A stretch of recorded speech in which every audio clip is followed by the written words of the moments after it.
how to log in to Netflix from laptop or PC.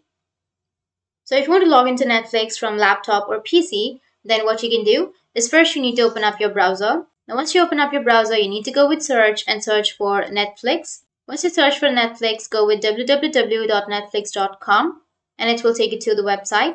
Now once you're here to log in or to sign into your account, what you need to do is just go with the upper right, which has that sign in option. Click on it, and here you can enter your email address or your mobile number. So in my case, I'm using the email address.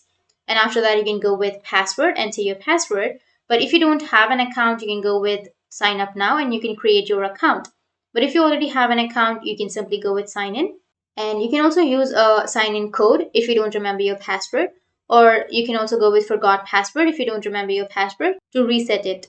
Now, once you enter your credentials correctly, you just need to simply go with sign in. And once you go with sign in, then you'll be logged in or signed in to your Netflix account. But make sure the credentials that you entered is correct. So that's it. That's how you can sign in or log into your account.